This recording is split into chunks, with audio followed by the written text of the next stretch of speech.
જોહાર. ખોપી ગામના ખેડૂતો ધરણા પર બેઠા છે અને કાલે આદિવાસી દિવસ 4 વાગે સાંજના ટાઈમે 4 વાગે આ સ્થળ પર ઉજવવામાં માંગે છે. તમામ આગેવાનો, તમામ કાર્યકર્તાઓ જે પક્ષ પાર્ટી છોડીને અમારા સમર્થનમાં આવે, અમારી બધાને વિનંતી છે. બધાને રામ રામ. બધા આવજો અને આ ખેડૂતની હક અધિકાર માટે સૌ પધારવા વિનંતી. સાગબારાના ખેડૂતો માટે આજે મહત્ત્વનો દિવસ છે અને આવતીકાલનો દિવસ એટલે કે વિશ્વ આદિવાસી દિવસ વધારે મહત્ત્વનો દિવસ હોય તેવું અત્યારથી દેખાઈ રહ્યું છે. આજે મહત્ત્વનો દિવસ હતો કારણ કે આજે સાગબારાના ખેડૂતો ઉમરપાડામાં પહોંચ્યા હતા, જ્યાં તેમની જમીન છે ત્યાં ખેડવાની શરૂઆત કરી હતી ને ત્યાં પોલીસ અને વનકર્મી જે અધિકારીઓ હતા તેમની સાથે રકઝક થઈ હતી ને ત્યારબાદથી તેઓ ધરણા પર બેઠા હતા અને ત્યારે ત્યાં નેતાઓનો ધીરે ધીરે જમાવડો થવા માંડ્યો હતો. આ ગાંધી ચિંધ્યા માર્ગે જે ખેડૂતો અત્યારે ધરણા પર બેઠા છે તેમની સાથે નેતાઓનો પણ પૂર્ણ સપોર્ટ મળી રહ્યો છે અને તેમાં ભાજપ અને આમ આદમી પાર્ટીના નેતાઓ પણ ત્યાં તેમને સમર્થનમાં આવી રહ્યા છે. અને આવતીકાલે એટલે કે વિશ્વ આદિવાસી દિવસ છે ત્યારે ત્યાં આવેલા નેતાઓએ શું કહ્યું છે તે સાંભળ્યું. નમસ્કાર, હું લીલાબેન વસાવા. જંગલની જે જમીનનો વિવાદ હમણાં ચાલી રહેલો છે અને 2002થી અમે આ જમીન કરીએ છીએ અને 2025 પછી અમને આ જમીન કરવા નહીં દેવામાં આવતી. તો અમારી લડત 2025થી ચાલી રહેલી છે. આગલું વર્ષ બી અમારું બગાડવામાં આવ્યું. આગલા વર્ષે પણ અમને ખેતી કરવા દેવામાં નથી આવી અને એવી જ રીતે આ વર્ષ પણ અમારું બગાડી દેવા માટેની આ લોકો કોશિશમાં છે. અમને રોકી દેવામાં આવે છે. અમે હળ અને બળદો લઈને આવ્યા છીએ ખેડવા માટે, પણ અમે અહીંયા રોકી દેવામાં આવ્યા છીએ. એટલા માટે અમે અહીંયા ધરણા પર બેઠા છે. આજે આખો દિવસ ધરણા કરીશું અને આવતીકાલે આદિવાસી વિશ્વ દિવસ છે, તો આવતીકાલે પણ અમે અહીંયા આદિવાસી દિવસ અહીંયા જ ઉજવીશું અને અમે ધરણા અને અમે ચોક્કસ મુદતે આ ધરણા અમારી રહેશે અને ચાલુ રહેશે. આવતીકાલે અમે આદિવાસી દિવસ બી 4 વાગ્યા પછી અમે આદિવાસી દિવસ અહીંયા જ ઉજવવાના છે. આપ સૌ પણ બધા જેને પણ આ વિડીયો જોવામાં આવે તો બધા નોંધ લેશો. બધા અમારી સાથે આવો, અમારા ખેડૂત ભાઈઓ સાથે આવો અને આપણે બધા વિશ્વ આદિવાસી દિવસ અમારી આ જમીનના સ્થળ પર આપણે બધા ઉજવીશું. ખોપી ગામે જે જમીનનો જે વિવાદ ચાલે છે એમાં આજે અમે આ સ્થળ પર ઉપસ્થિત છે. જે રીતે વર્ષોથી 2002 પહેલાંના જમીન જે ખેતી ખરા ને ખોપી ગામના જે ખેડૂતો ખેડતા હતા એ 2 વર્ષથી અટકાવી દેવામાં આવ્યા છે. આજે પાછા એ જમીનને ખેડવા માટે અહીંયા ઉપસ્થિત થયેલા વહેલી સવારે અને આ ફોરેસ્ટવાળા અને પોલીસ કર્મીઓએ આજે એમને ખેડતા અટકાવ્યા છે. એટલા માટે આજે અહીંયા અમે બધા આગેવાનો ઉપસ્થિત થયા છે અને ધારણા પર બેઠા છે. હવે ખાસ મુદ્દો એમનો એવો છે, આ જે જમીન ખરું ને ઉમરપાડા અને સાગબારામાં 2 તાલુકામાં વિભાજન છે. અહીંયા સામે તમે જોઈ શકો છો કે સામે ઉમરપાડાની જે જમીન ખેડૂતો છે એમનું વાવેતર છે. સામે જ્યાં આપણે પોલીસ પીટકારો જે ઊભા છે ત્યાં જે સામે જે ખેતરો દેખાય છે તે વાવેતર છે અને એની બાજુની જે જમીન છે એમાં વાવેતર નથી.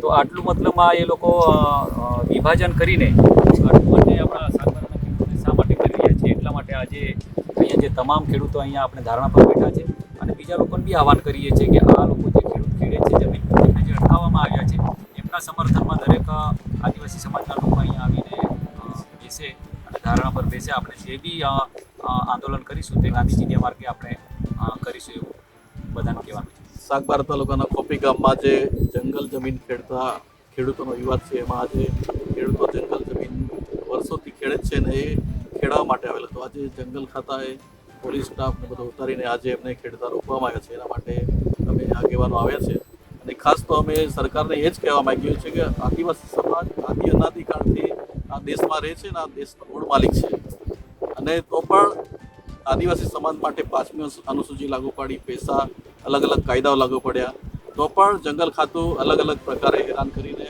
આદિવાસી સમાજ જમીન નહીં ખેડાય એના માટે અટકાવવામાં આવે છે.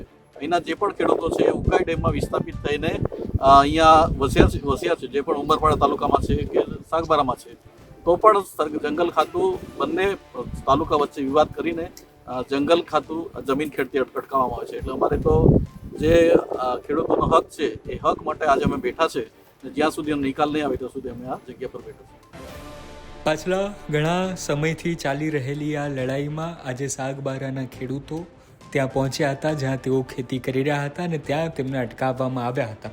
ઘર્ષણની શરૂઆત થાય, પરંતુ ઘર્ષણ પોલીસ અને ત્યાં આવેલા ખેડૂતો વચ્ચે થયું નહોતું. અત્યારે બંને વચ્ચે મામલો ખૂબ સારી રીતે વિવાદ જે છે તેનો ઉકેલ લાવવાની શરૂઆત કરી રહી છે. આ તરફ ખેડૂતો પોતાની માંગને લઈને અડગ છે, ધરણા પર બેસી ગયા છે, તો બીજી તરફ પોલીસ પણ પોતે કાયદાની આડમાં રહીને ત્યાં સ્થિતિ જે છે તેને કંટ્રોલમાં લાવવાની કોશિશ કરી રહી છે. અને તેવામાં લીલાબેન વસાવા અને પોલીસ વચ્ચે થોડી રકઝક થઈ હતી, બોલાચાલી પણ થઈ હતી. તેનો પણ વિડીયો આવ્યો છે. શું કામ આ ઘર્ષણ થઈ હતી તે હજી સુધી ત્યાંના કોઈ સ્થાનિકોએ કહ્યું નથી, પરંતુ જે રકઝક થઈ હતી તે પણ જુઓ.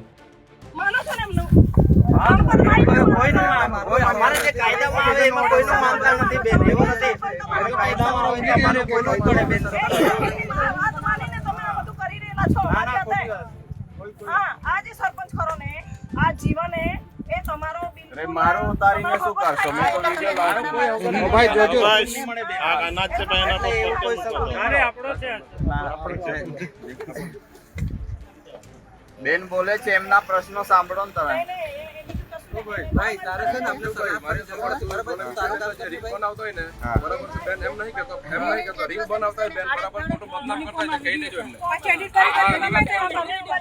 એમ નથી વાત છે બેન, પણ આ વિડિયો બનાવે યુનિફોર્મ એટલે એમને કહી દે, તમારા માણસે કહી દેજો એમને.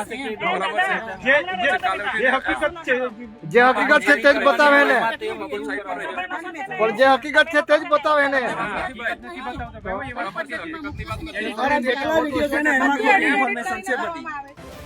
એક તરફ જ્યારે વિશ્વ આદિવાસી દિવસ છે અને બીજી તરફ આ જ આદિવાસીઓ પોતાની જમીન માટે આજે સંઘર્ષ કરી રહ્યા છે, તેમાં જોવાનું રહ્યું કોને ન્યાય મળે છે, કોણ સાચું છે, કોણ ખોટું છે. અને જ્યારે એક તરફ મનસુખ વસાવા અને ભાજપના અને આમ આદમી પાર્ટીના નેતાઓ સાગબારાના સમર્થનમાં આવ્યા છે, અને બીજી તરફ કાયદો છે, ઉમરપાડાના ખેડૂતો છે અને વનકર્મીઓ છે, અધિકારીઓ છે, ત્યારે જોવાનું રહ્યું કે હવે આ મુદ્દામાં આગળ શું થાય છે.